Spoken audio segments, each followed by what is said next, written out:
Estamos saudando a todos os irmãos e amigos do Portal EBD com a paz do nosso Senhor e Salvador Jesus Cristo. Esta é a leitura diária da sexta-feira, dia 7 de janeiro de 2022. Estamos no primeiro trimestre com o tema A Supremacia das Escrituras, a inspirada, inerrante e infalível Palavra de Deus. Lição número 2. A inspiração divina da Bíblia.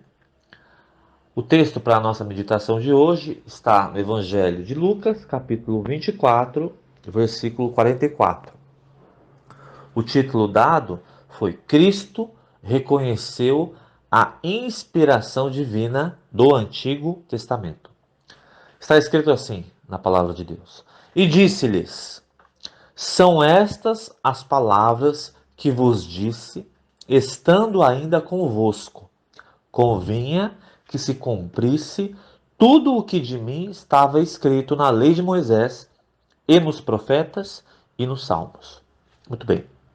Nós já dissemos aqui na terça-feira que toda a escritura é o hálito de Deus. Ora, assim como é, né? Ou como assim é, o Antigo Testamento também é inspirado. O Antigo Testamento, meus irmãos, é coeso e coerente com o Novo Testamento. Então era natural que Cristo reconhecesse a inspiração divina do Antigo Testamento. Como o Novo Testamento traz a mensagem da salvação em Cristo Jesus, o Antigo Testamento não faz diferente. E essa mensagem aparece desde Gênesis. Em Gênesis 3:15, temos o chamado proto-evangelho, quando Deus prometeu que a semente da mulher, que representa Cristo, esmagaria a cabeça da serpente.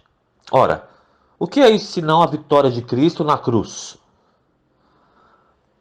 Cristo venceu o diabo, Cristo venceu a morte.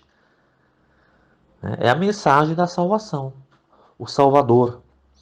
Após isso, após esse episódio, Deus foi revelando progressivamente tipos de Cristo no Antigo Testamento. Foi dando vislumbres do Messias, como é o caso de, por exemplo, o quase sacrifício de Isaac, a revelação de José aos seus irmãos ali, quando ele revela quem ele é.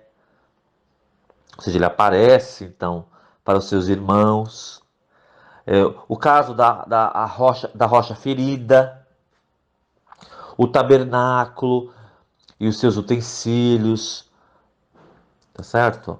A gente podia citar aqui o candelabro, a mesa dos pães, a pia, o altar do sacrifício, né? O Santo dos Santos, enfim.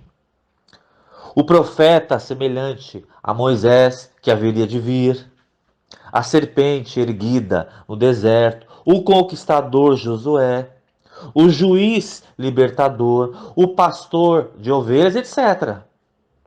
Ou seja, Deus foi revelando progressivamente a sua palavra e naturalmente, como Cristo está na palavra, foi revelando Cristo. Não é sem motivo que o autor de Hebreus diz que, havendo Deus, olha que interessante o texto de Hebreus, capítulo 1, versículo 1. Havendo Deus antigamente falado muitas vezes e de muitas maneiras aos pais, quer dizer, aqueles primeiros irmãos que receberam a palavra pelos profetas, né? Então Deus falou várias vezes, muitas vezes, de muitas maneiras aos pais, pelos profetas, a nós falou-nos nestes últimos dias pelo Filho. Também o autor de Hebreus diz que a lei tem a sombra dos bens futuros e não a imagem exata das coisas. Capítulo 10 agora. Então, o versículo 1 do capítulo 1 e o versículo 1 do capítulo 10. Ou seja, aquelas coisas que apareceram ali no Antigo Testamento eram sombra do Cristo. Ou seja, o Antigo Testamento simbolizava, representava tipos, símbolos de Cristo. Que ele sim é a própria luz. Ele sim é a imagem expressa de Deus. Logo, o Antigo Testamento fala de Cristo. O Antigo Testamento aponta para ele. O Antigo Testamento ensina que a salvação é pela graça, por meio da fé em Cristo. Só é possível sermos salvos se crermos em Cristo. Diz o apóstolo Paulo que somos salvos pela graça. E isso não vem. Como que ele diz?